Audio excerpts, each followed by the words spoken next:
Jabiha Vijana Vallabha Girivaradhari Yashodanandana Braja Jana Ranjana Jamuna Tiravanachari Yashodanandana Ranjana Jamuna Tiravanachari Jai Radha Madhava Kunja Bihari Gopi Jana Vallabha Girivaradhari Jai Radha Madhava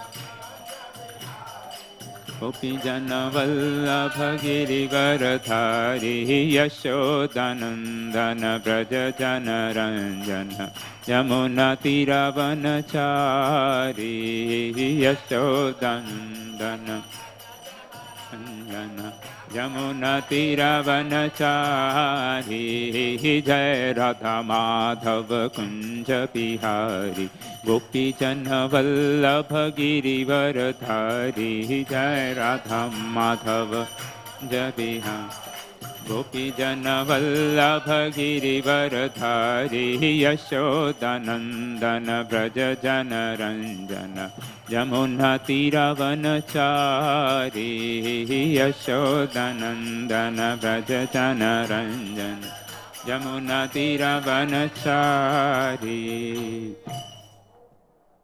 Om Namo Bhagavate Vasudevaya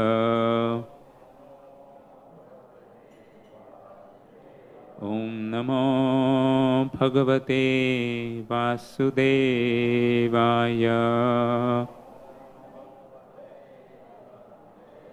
Om Namo Bhagavate Vasudevaya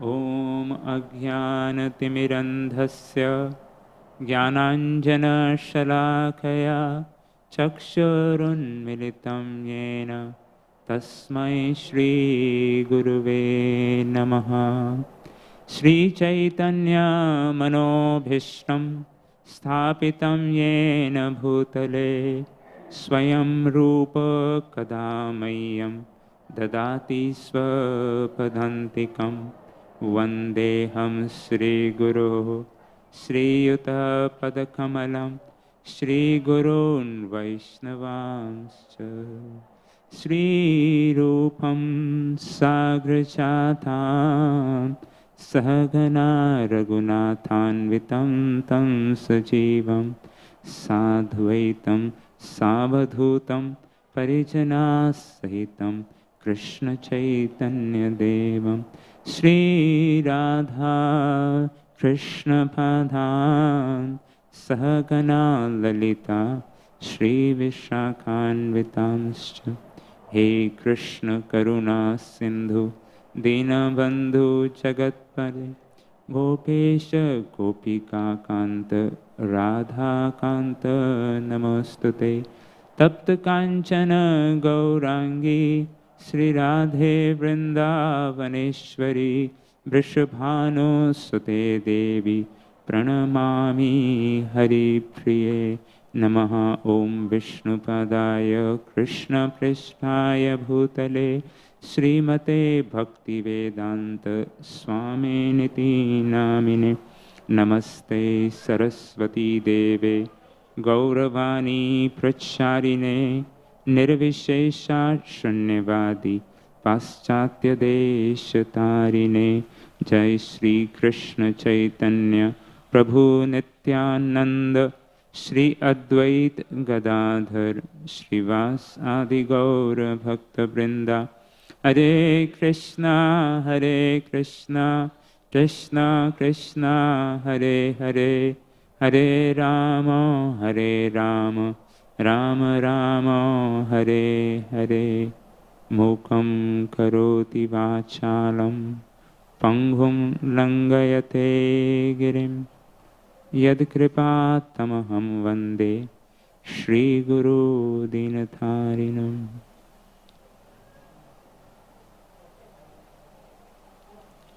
Hare Krishna. So we would like to welcome all the devotees this morning for Srila Prabhupada's Appearance Day festival. So it is our great honor and privilege today to be sitting here to speak and hear about His Divine Grace A.C. Bhaktivedanta Swami Srila Prabhupada, who appeared just the next day of Janmashtami in the year 1896. So today we are very, very fortunate. We are blessed to hear about His Divine Grace, as it is described in the scriptures that there are two types of Bhagavatam. Like every day we have from this Vyasasana, we discuss about from Srimad Bhagavatam, and so that is book Bhagavat, and also there is something called as person Bhagavat. So today we are going to a little bit talk and read about person Bhagavatam, and the scriptures explain there is absolutely no difference. And in one sense, when we see a pure devotee like Srila Prabhupada, who has followed the principles laid down in the scriptures, the Srimad Bhagavatam and other Vedic texts, we can actually more better and clearly understand the import of the Vedic texts. So therefore it is very, very essential that we hear about the glories of the great souls, great personalities like Srila Prabhupada. Of course, for most of us sitting here, we would have not been sitting here today unless for Srila Prabhupada's appearance, and directly also because in one sense this temple here exists because it was the desire of Srila Prabhupada. As we know, this beautiful Leela, when Srila Prabhupada was at Bharati Vidya Bhavan, he pointed towards this direction and said that there should be a temple.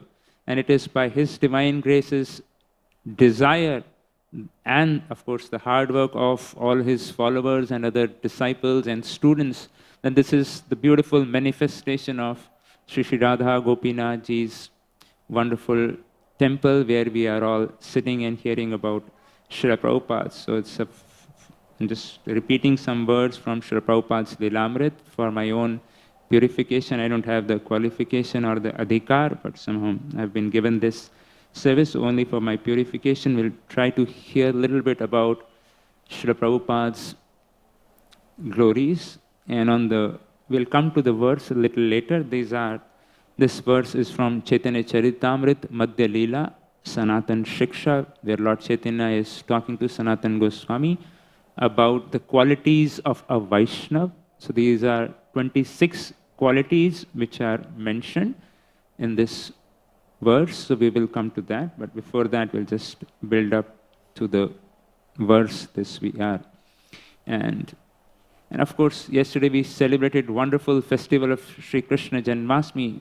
Hundreds and thousands of people came here, took darshan, participated in wonderful morning Bhagavat Kathas, hearing about Sri Krishna and his Leela. And in one sense, we know about Krishna and Janmashtami in the truest sense because of Srila Prabhupada only. Actually, most of us, we can take a pause and remember, what did we know about Janmashtami before we came in touch with devotees from Srila Prabhupada's movement? I think probably in Maharashtra people knew Janmashtami as Dahi Handi, or more people knew was public holiday for us. Abhi to wo bhi nahi hai shayad. But anyway, but we know about was holiday, or what was or some jhula, or some party a little bit, or some small festival, them fasting.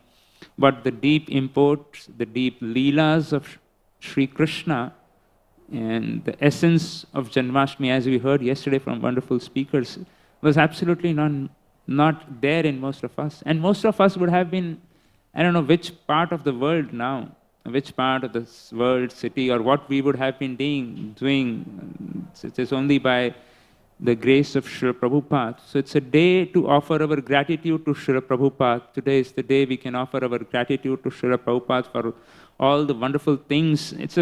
Basically, Srila Prabhupada is an Acharya who changed the lives of millions. He showed us that it's possible to follow or live a philosophy. Otherwise, for most of us, or at least I can say for myself, for me, philosophy was something to be discussed and left it there. It was not something to be followed or practiced in life. ठीक है यार, ये सिद्धांत है, ये समझना चाहिए, भगवान है, ये है. But how does it impact my life? How does it transform my life, my desires?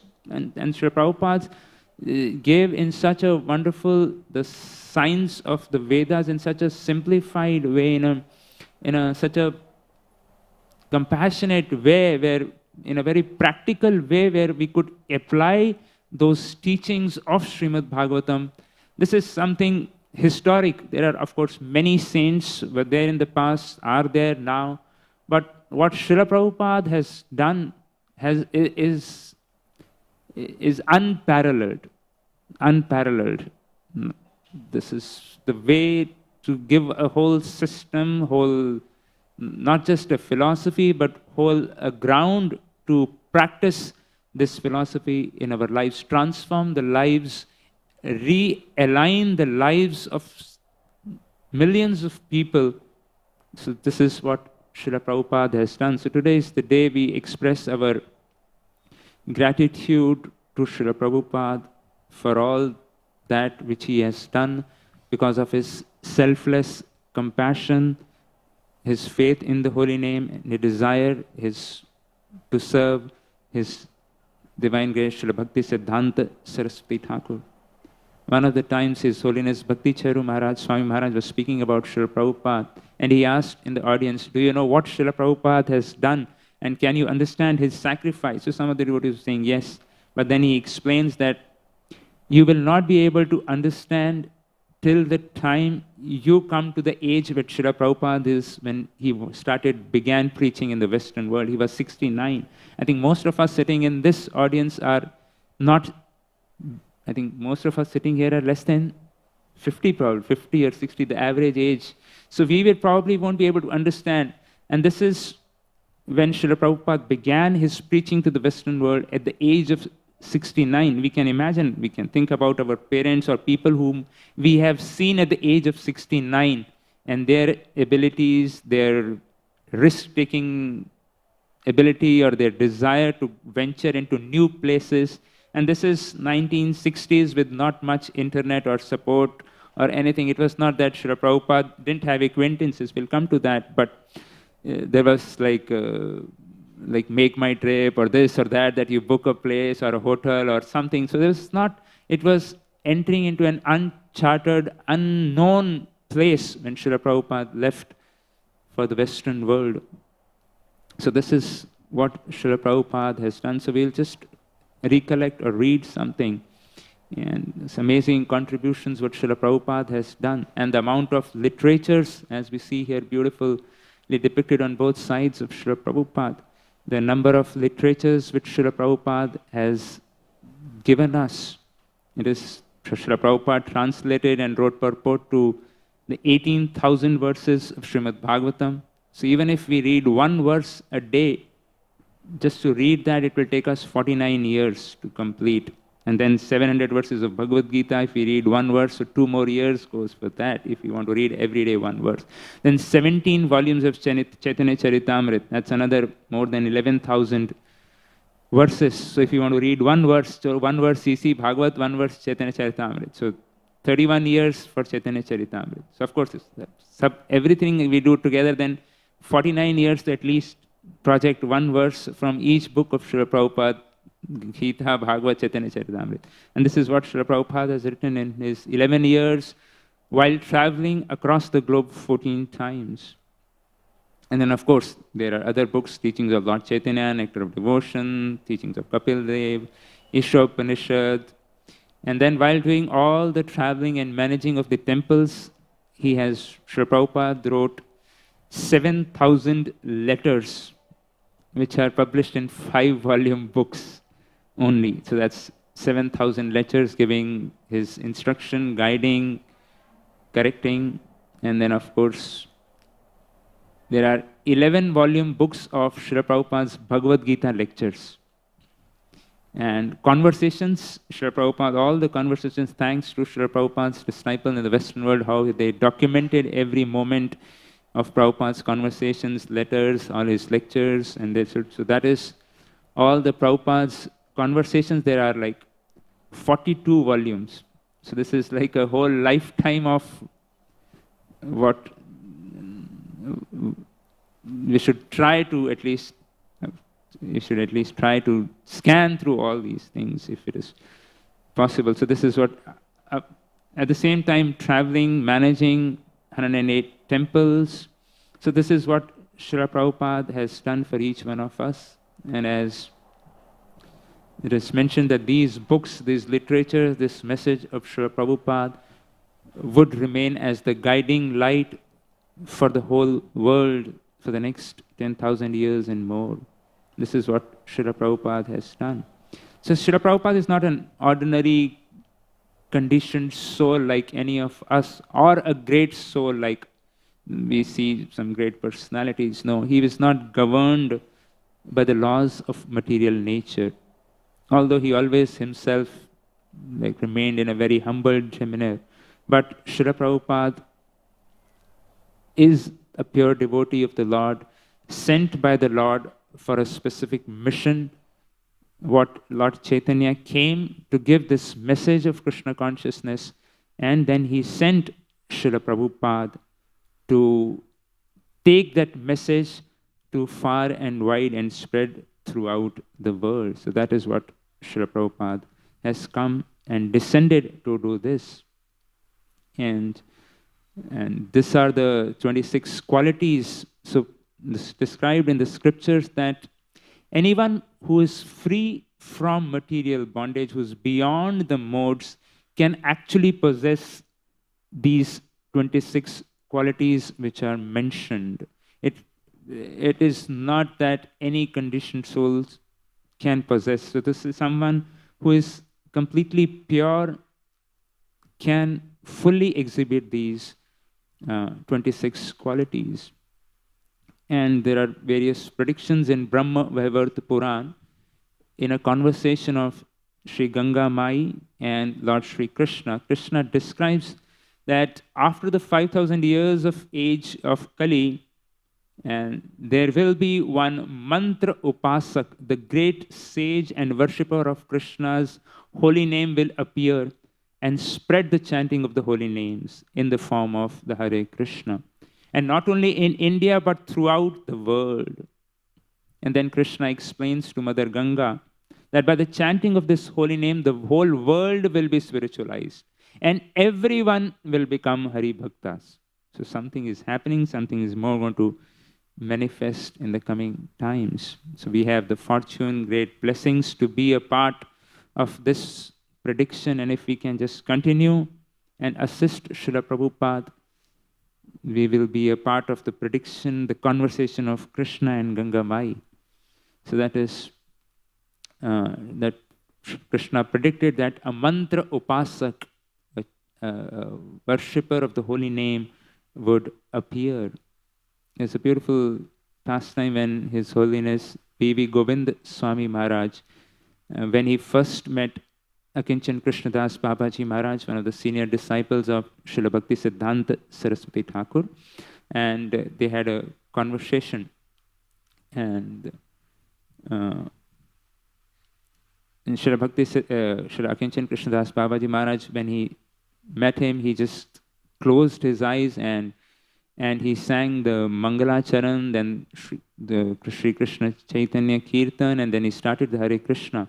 And Devi Govinda Maharaj describes it as such a beautiful, enchanting kirtan that it seemed that every mantra was drenched in bhav and prem. And after 20 minutes of kirtan, and Akinchan Krishnadas Babaji Maharaj speaks to Bibi Govinda Maharaj and he says that, I would like to tell you something. And then Maharaj asks, what is that? He said, I am a very old man and I have had a lot of experience in this world. From my experience, I can honestly tell you that there has never been a greater acharya than your spiritual master. Maharaj mentions when he said that, I became stunned because he was a disciple of Srila Bhakti Siddhanta Saraswati Thakur. He was Prabhupada's godbrother. And then he said that There has never been an Acharya in history who has performed miracles like your spiritual master.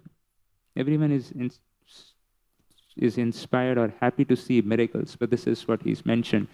Do you know why? He said, because in history, there was never a greater servant of Sri Krishna's holy name than your spiritual master.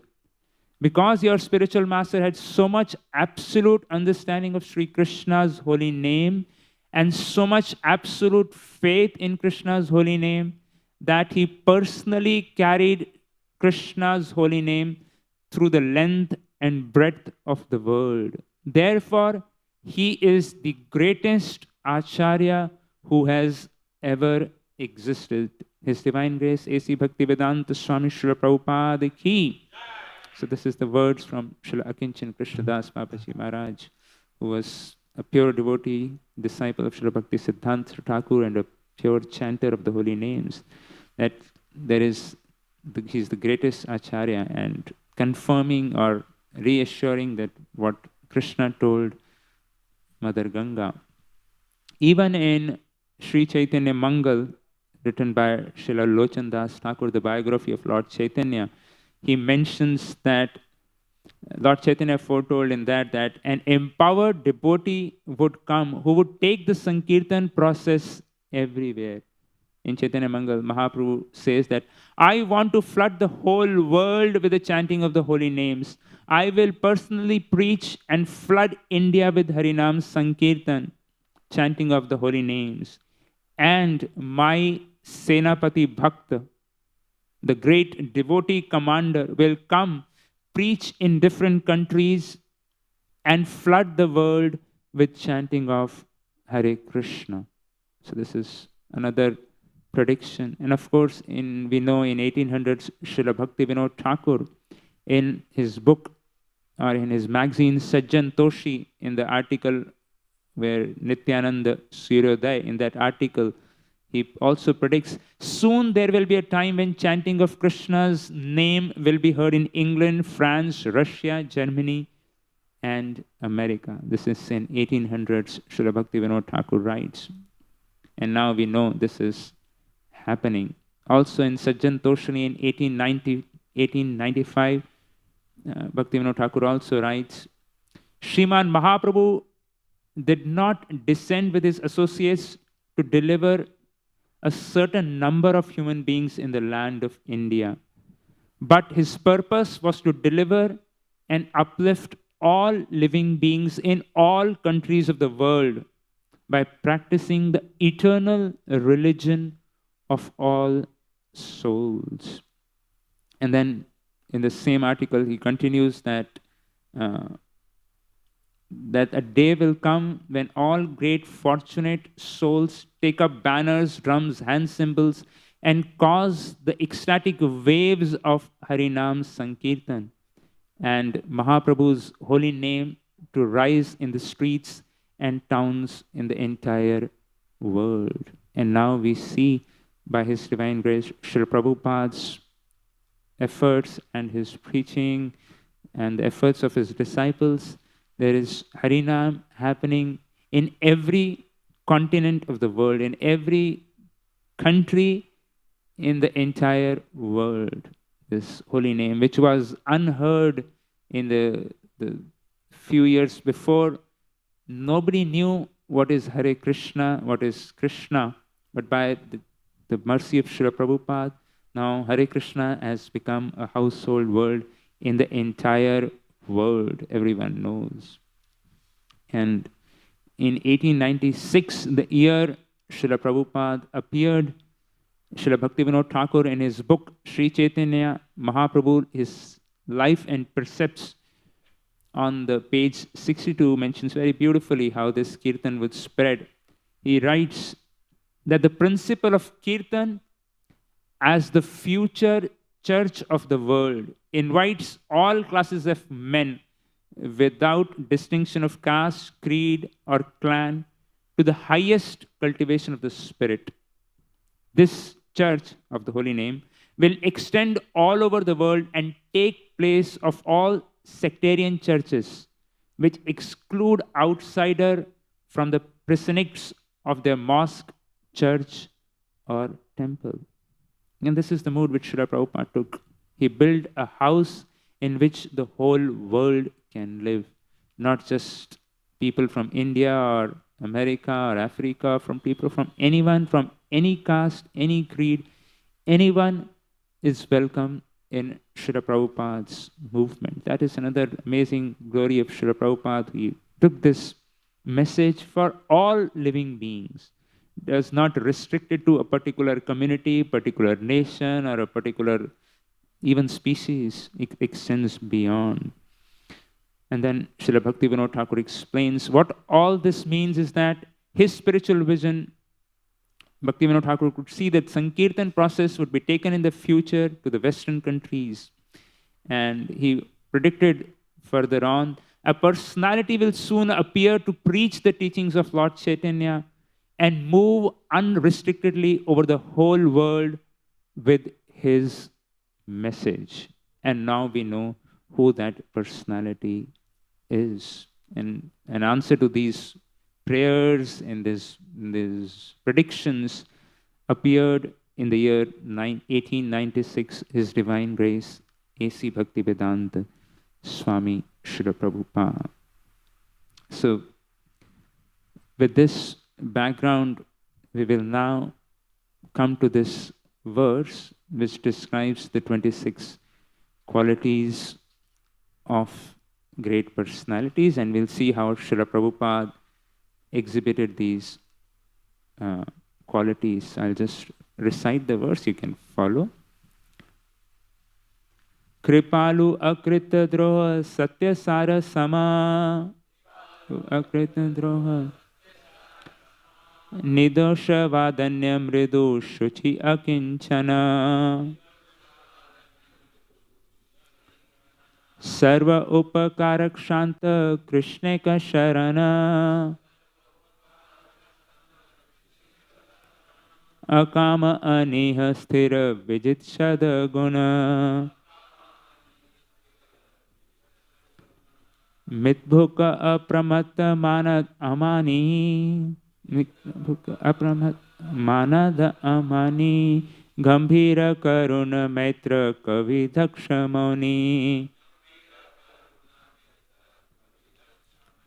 kripalu akrita droha satya sara sama nidosha vadanya mridu shuchi akinchana sarva upakarak shanta krishne ka sharana akama aniha sthira vijit shada guna mitbhuka apramat manad amani gambhira karuna maitra kavi daksha mauni. Anyone? Krita droha satya sara sama nidesha vadanya mridu shuchi akinchana sarva upakarak shanta krishne ka sharana akama aniha sthira vijit shada guna mitbhuka apramat manad amani gambhira karuna maitra kavi daksha mauni Palu akrita doha satya sara sama nidosha vadanya mridu shuchi akinchana sarva upakarak shanta krishna ka sharana Akama anihastera vijichada guna. Mitra bhoka apramata manada amani. Gambhira karuna maitra kavi dakshamani. Any Matajis would like to recite? Okay. So now we will go to these qualities. Of course, we'll not go in this sequence because we don't have time. So we'll cover a few of them and then you can see. So the first quality is Kripalu. Kripalu is described as all merciful. And we see in the life of Srila Prabhupada, the expression of his mercy, we see that how freely everyone could afford the opportunity to develop pure love of Godhead. Srila Prabhupada made such a wonderful systems, what facilities he provided, that anyone who is sincere, who comes in touch of Srila Prabhupada or his movement, even after so many years of his departure, can attain the highest goal of life, pure love of Godhead. It is Srila Prabhupada's compassion. He, as we were discussing before, at the old age of 69, he traveled 14 times across the globe, opened hundreds of temples, printed and distributed millions of books. And through his heart, it was only because of the compassion, the bhav of compassion which we had for all the living beings, that he did all this. We remember how when Srila Prabhupada first reached America, he saw the glittering lights and tall buildings which most of us get enamored by when we hear about America. But then when Srila Prabhupada saw, his heart was filled with compassion, with tears in his eyes. He was praying to Sri Krishna, to Sri Gauranga Mahaprabhu, to give him the words to make them understand that how they are struggling or suffering in this material world. Give him those words to bring them to closer to Krishna. So that was Srila Prabhupada's compassion. And it was this compassion of Srila Prabhupada emanating from his heart, from his words, which his disciples could actually, which the initial students which came to his classes could actually understand. Because Srila Prabhupada, from a Bengali background, he had a very heavy Bengali accent. So when he first began speaking in the Western world, they hardly could actually understand what Srila Prabhupada was speaking, what philosophy he was speaking. It was his unalloyed desire to bestow mercy upon them. It was his compassion that they could see and have faith in him, that, okay, whatever this man is saying is for my benefit. That's what struck them to Srila Prabhupada. So it was Srila Prabhupada's and the compassion of great personalities like Srila Prabhupada.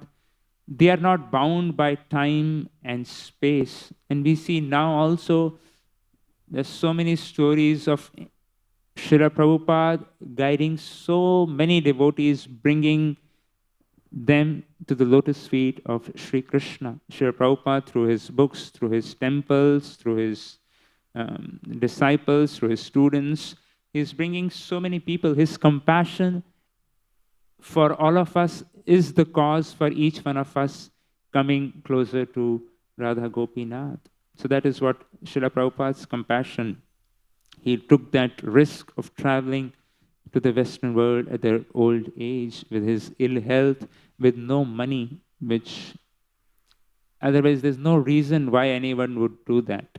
You can imagine if somebody is that age with no money, with no acquaintances, just that desire, that compassion to give this message of Krishna consciousness. So that's what, of course, we'll elaborate on this But another quality which is described is Satya Sar, that is thoroughly truthful. Srila Prabhupada clearly spoke non-compromising truth in all circumstances. Srila Prabhupada, when he began his preaching in 1960s, especially in America, there was the generation of young men and women who were the hippie movement. It was sort of a mass rebellion amongst the society. So they were rebelling about the value systems of the societies, of the governments, the Vietnam War and all those things. But Srila Prabhupada presented the truth as it is to them. And he did not compromise on the principles. Their whole life was revolving around what Srila Prabhupada was telling them not to do. The 4 regulative principles: no meat eating, no illicit sex, no intoxication, no gambling. So Prabhupada was not compromising.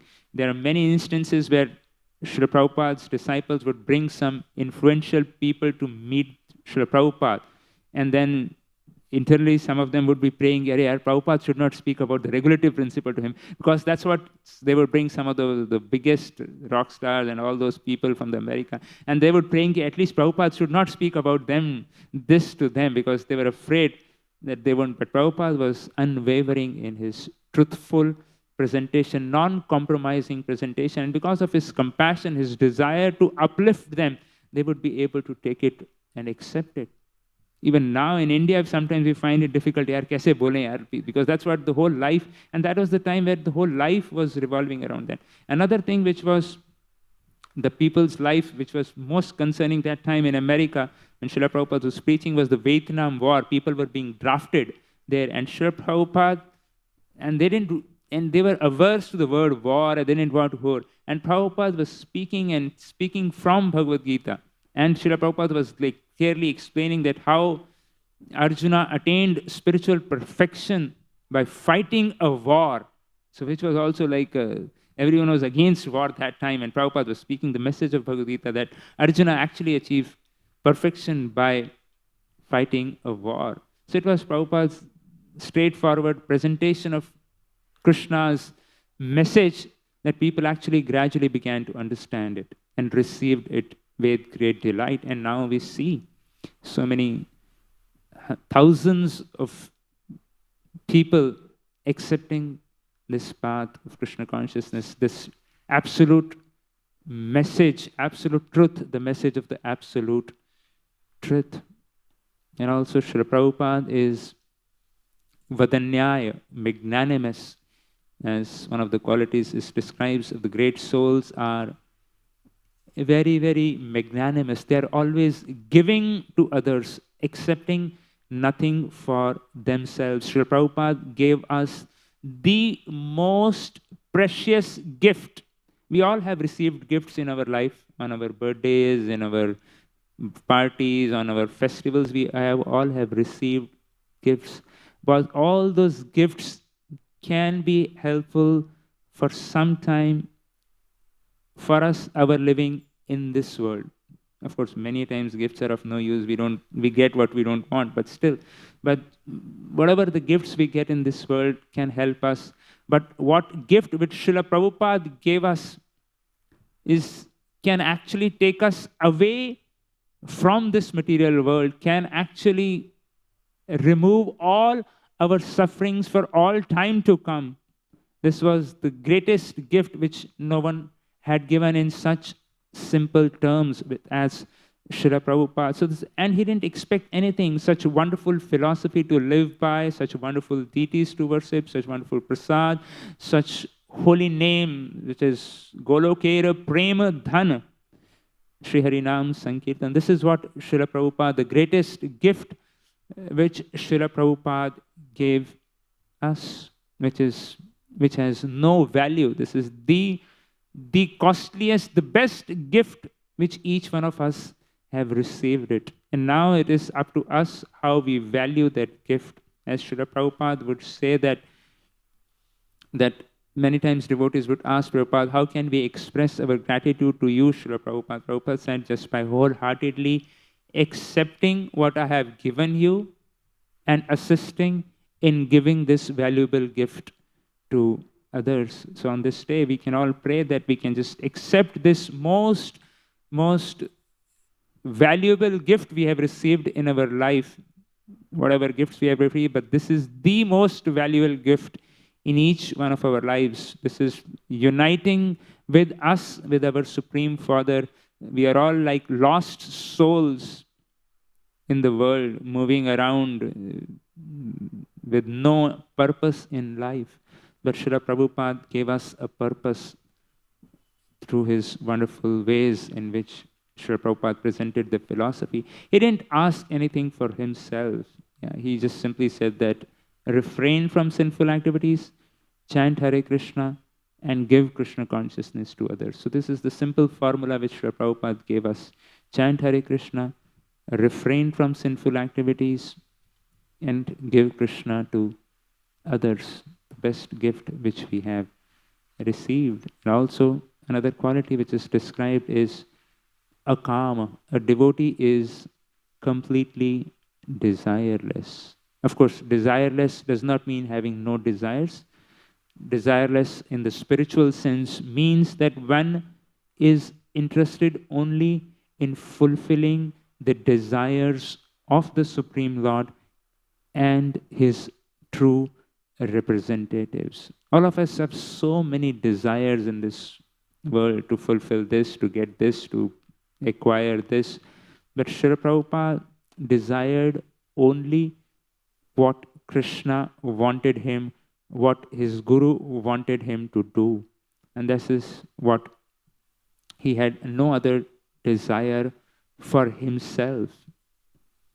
Srila Prabhupada would tell many times that Krishna tested me twice. First, by taking away everything from me when Srila Prabhupada was in his grahastha life, all his business, everything was taken away.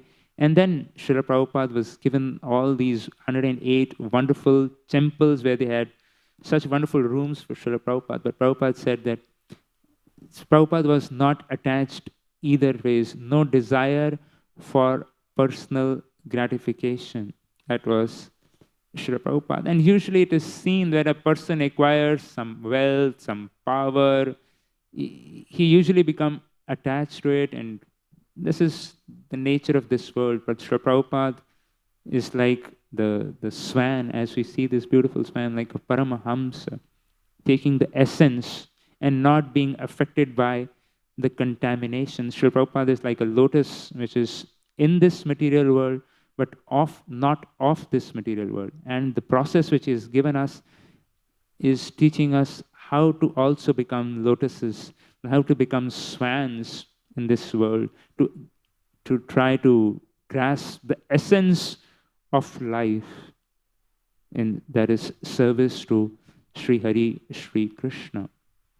It's like that. And that is what Srila Prabhupada has exhibited in his lifetime. That Srila Prabhupada would, even in the last moments, Srila Prabhupada said that, Kuch ichha nahi, I have no desires. Of course, he exemplified in his whole life, the only desire he had was to please his spiritual master. Material facilities, Srila Prabhupada would say, that may come and go, but a devotee is not attached. Srila Prabhupada said, I could have easily preached under a tree and just chanted Hare Krishna and preached to whoever comes, but not many people would come. But therefore, we have to make these wonderful, beautiful temples.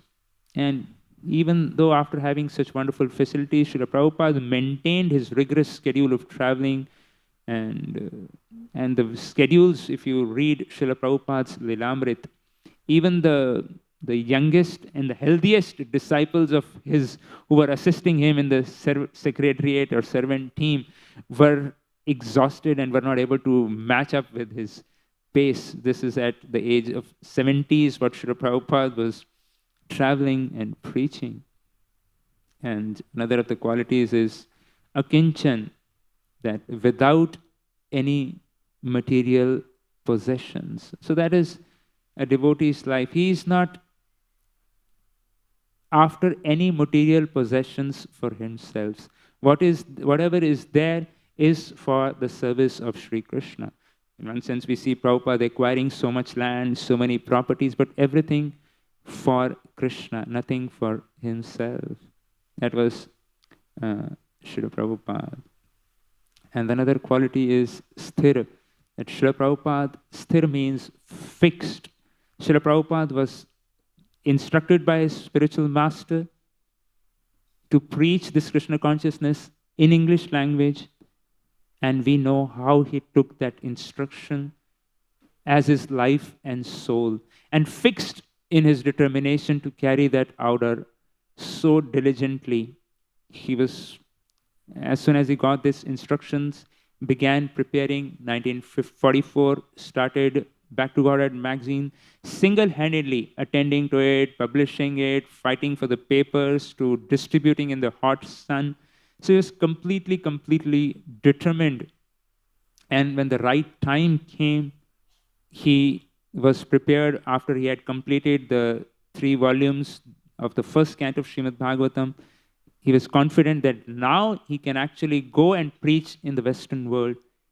He went with all determination. And I'll just read a little section from Srila Prabhupada's Lilamrit. This is the section just before Srila Prabhupada boarded the historic Jaladuta, the historic cargo ship to America. So this is a few days before, and Satsvarup Maharaj very beautifully describes that when the manuscript for the 3rd volume was complete, Swami Bhaktivedanta he again entered the printing world, purchasing power, correcting proofreads, keeping the printer schedule. So that's what he was doing in 65. At that old age, going to different vendors. So it was not that there Tulsi Books was there who you just write the manuscript, give it to Tulsi Books, they would print it. No, it was Srila Prabhupada was himself own publishing house, from acquiring the paper to printing to distributing, everything one-man army, going to different shops, going to railway stalls, to tea stalls, to distribute these books. So this is what Srila Prabhupada has done.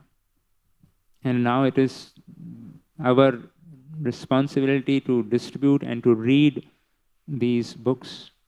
So I'm speaking for myself, how much grateful we should be to read these books, how much effort Srila Prabhupada has written.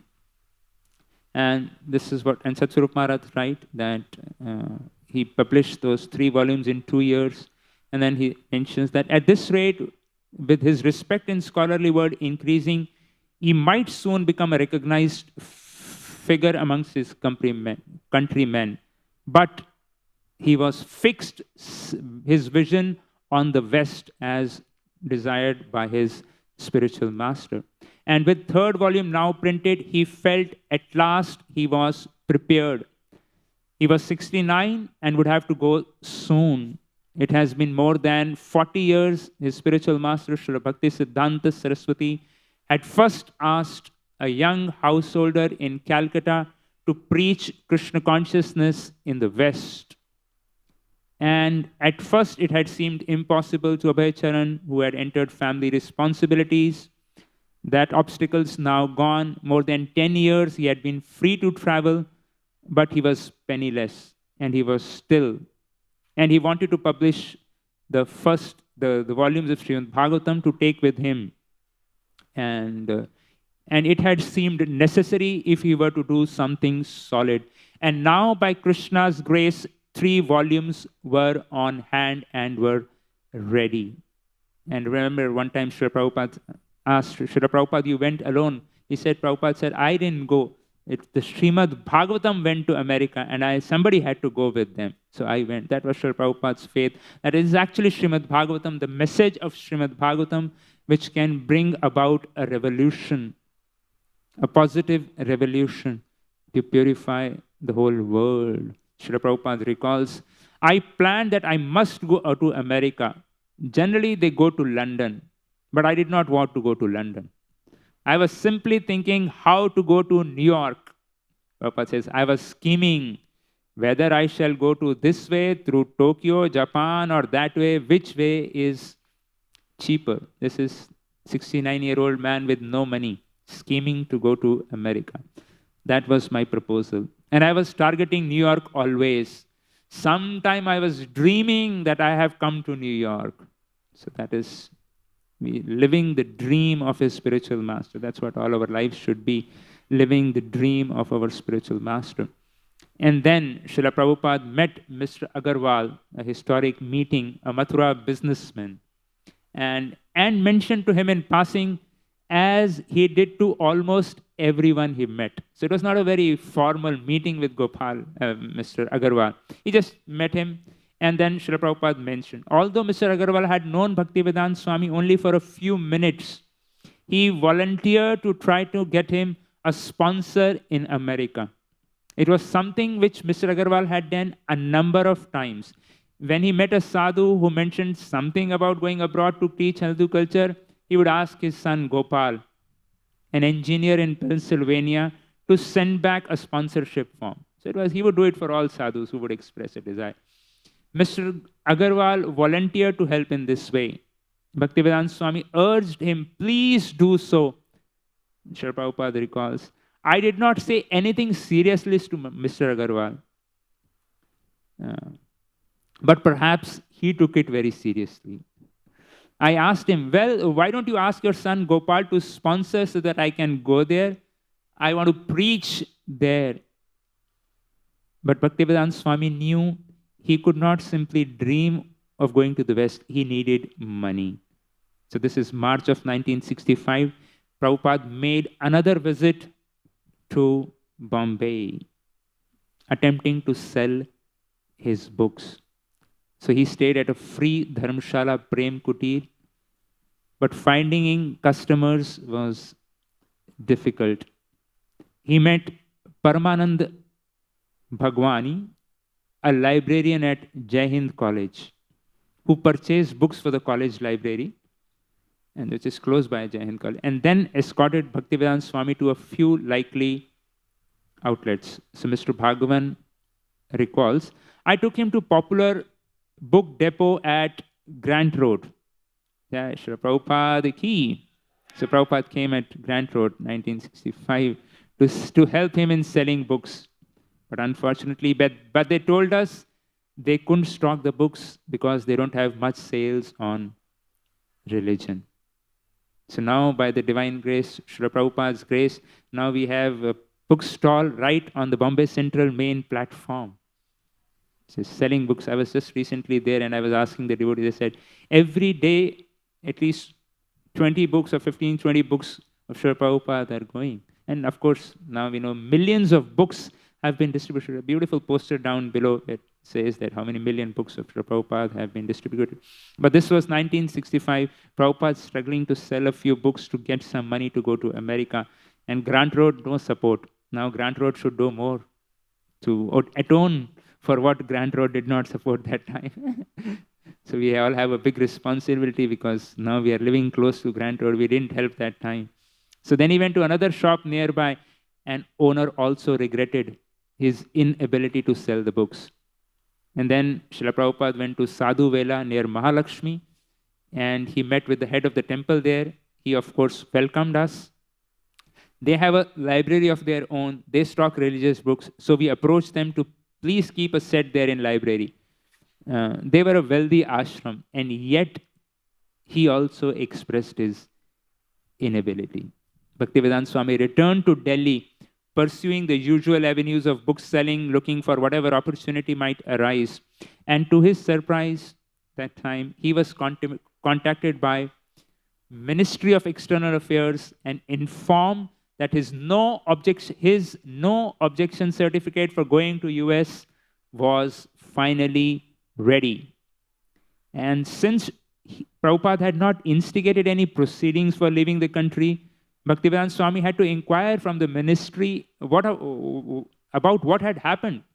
So they showed him the statutory declaration form signed by Mr. Gopal Agarwal of Butler, Pennsylvania.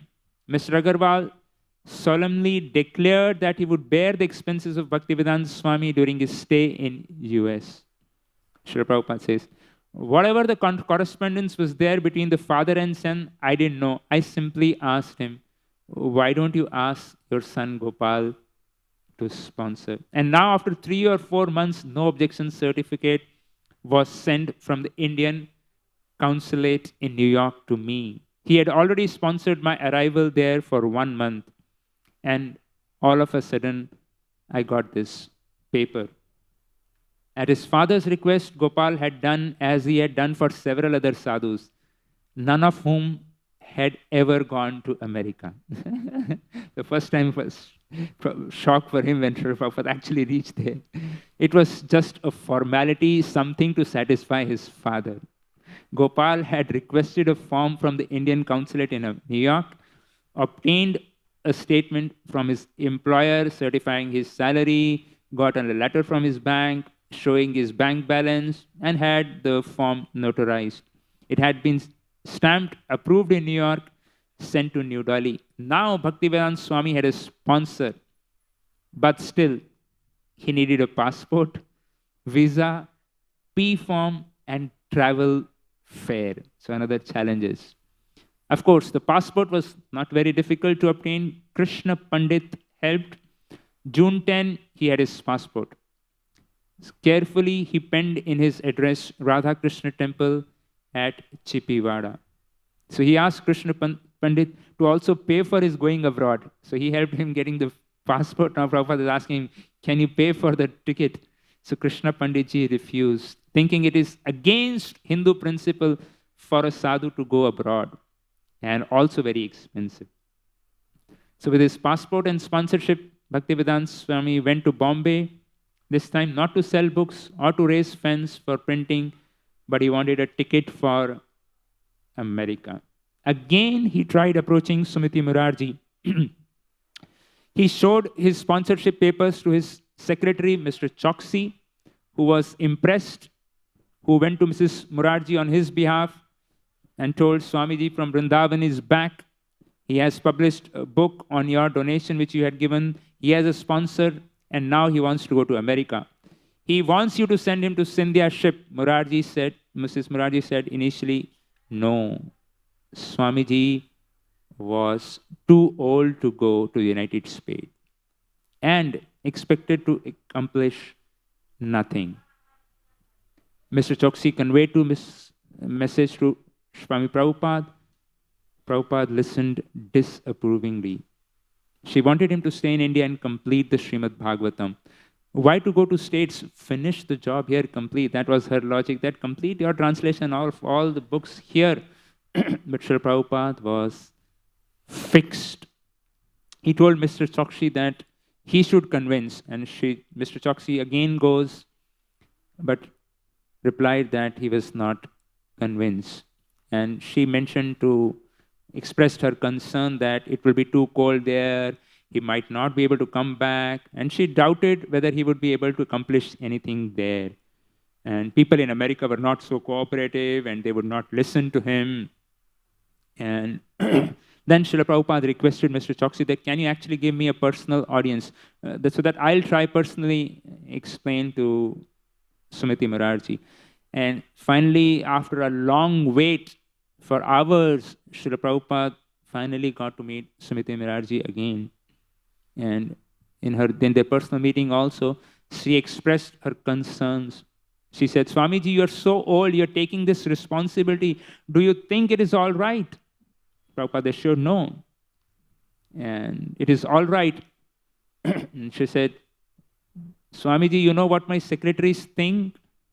They say that Swami is going to die there. And Srila Prabhupada was very upset, but then he again insisted that you give me a ticket. And she finally said, all right. And she said, get your P form, I'll make the arrangements from our ship. Swami, but Srila Prabhupada was very happy. And then next challenge was to get this P form, which was a form to leave the country, a certificate from State Bank of India certifying that this person has no excessive debts in India and is cleared by all the banks. I don't know if we need that now. That was the P form that time. And which would take some time. And of course, Srila Prabhupada also had to apply for a visa there, and government permissions were required for that. And then, of course, Srila Prabhupada had no place to stay in Bombay. And now, by Srila Prabhupada's grace, we have 4 beautiful temples in Bombay, and Prabhupada wanted more.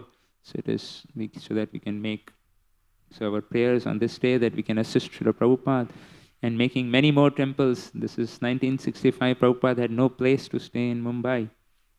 And of course, finally, Mrs. Morarji agreed to let him stay at the Scindia colony, and which was the apartments for his employee.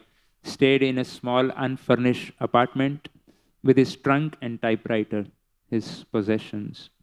All the residents of Scindia employee, they knew that Mrs. Morarji was sending him. They were very respectful. They would regularly come to hear from Srila Prabhupada in the evenings, and Srila Prabhupada would give them some books, and they would bring him some rice and some sabji and some fruit. And then that's how Srila Prabhupada was living. And it is described that actually Srila Prabhupada would walk from there to Andheri station, which is almost 2 kilometers, because he didn't have any money. And Srila Prabhupada would actually walk every time he had to go to catch a train. He would walk. And now, by Srila Prabhupada's grace, so much facilities we all have to preach. So we have no reason to not assist, because by the grace of Srila Prabhupada, we have all the wonderful facilities, all the wonderful devotees, all the books, everything is there for us to assist him. And so there were many people who were helping him that time. One was Mr. Vaswada, he was the cashier of Scindia. He was impressed. He was helping Prabhupada to obtain these books and print them. And there was another Mr. Nagarajan. He was a very senior worker at Scindia. He was helping Srila Prabhupada, and he remembers that how whenever they would pass by Srila Prabhupada's house, they would see he would either be reading his book, or he would chanting, or he would just writing something. And then in the evenings, they would go to hear from Srila Prabhupada. So like that, the P-form thing was happening, and Mr. Nagarajan was trying to help Srila Prabhupada. And this is interesting how Prabhupada was trying everything to get the money. Using the telephone directory, Srila Prabhupada made a list of wealthy business and professional men who were Vaishnavas and maybe inclined to assist. Well, so much hard work as taking through the directory, list of wealthy business names, and who were Vaishnavas who might be helped. So he would call all these people. Making call was also not that easy that time. It's not that you pick up a call and you have the contacts. You just so the people in the colony would remember seeing. They recall that when Srila Prabhupada would come in the evening, we would see he would be dead exhausted. But then another few minutes, you would see he would be chanting, or he would be dictating, or not dictating. He would be writing. So like that. So that's how Prabhupada was living in those apartment at Scindia colony. And then Prabhupada asked them to help print. And My Mission, one pamphlet which printed, the printed statement proposed that God consciousness was the only remedy for the evils of modern materialistic society. That was the pamphlet Srila Prabhupada printed. God consciousness was the only remedy for the evils of modern materialistic society.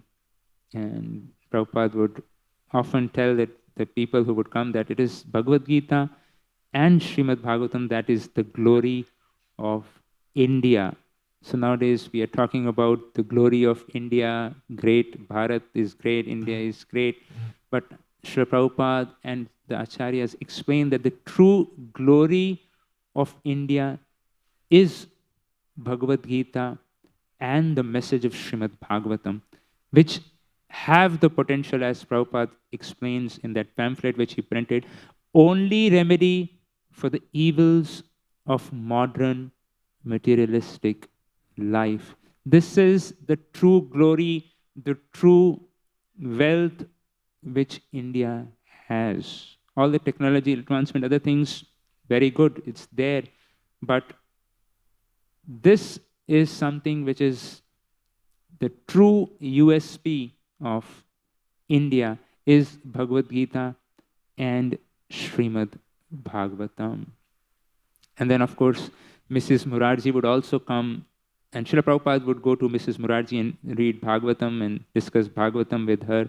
And finally, of course, this P form was not coming. Then finally, Srila Prabhupada went to State Bank of India. One of the main managers was saying that you are being sponsored by a private man, so we cannot accept you. So we cannot, and if something happens there after a month, it's a month of sponsorship, so we will not give you the P form. So Prabhupada was very disturbed. He said no. He was determined. He said, no, can you just give me acquaintance or appointment with the senior most person in the State Bank of India? And then Srila Prabhupada goes to the senior most person and asks him, and then Mr. Rao, his name was there, he said that, Swamiji, I passed your case, do not worry. So finally he got that, and Mr. Choksi also, who was Mrs. Murarji's secretary, helped a lot.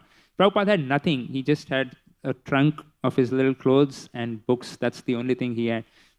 Lilamrit describes how Mr. Choksi spent 250 rupees on new clothes, some warm clothes for Bhaktivedanta Swami.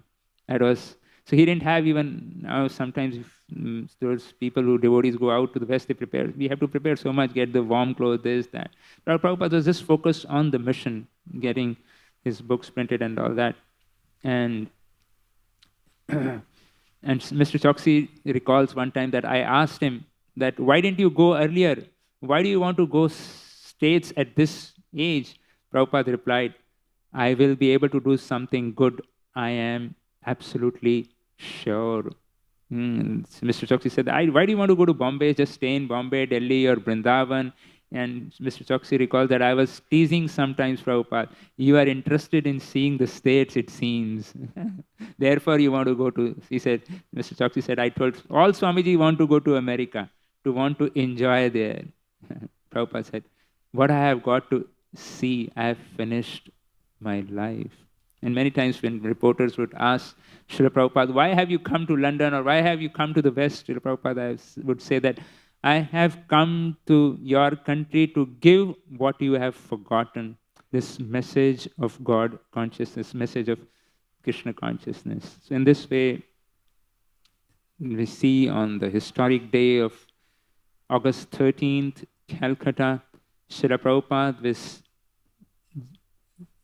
the complete faith in the holy name, empowerment by the instructions of his spiritual master, faith in the message of Srimad Bhagavatam, Srila Prabhupada boarded the Jaladuta on a historic journey with so many challenges before and even after on the board with 2 heart attacks. But Srila Prabhupada determined his compassion, his desire, his compassion for all the souls suffering. He endured all those and reached America and rest. His history now, over 700 temples, with many farm communities and many millions of books being distributed, hundreds and thousands and millions of devotees chanting across the globe. It is all because of Srila Prabhupada's appearance on this day in 1896. So we are all very, very grateful. We all should actually express our heartfelt gratitude, bow our heads at his lotus feet.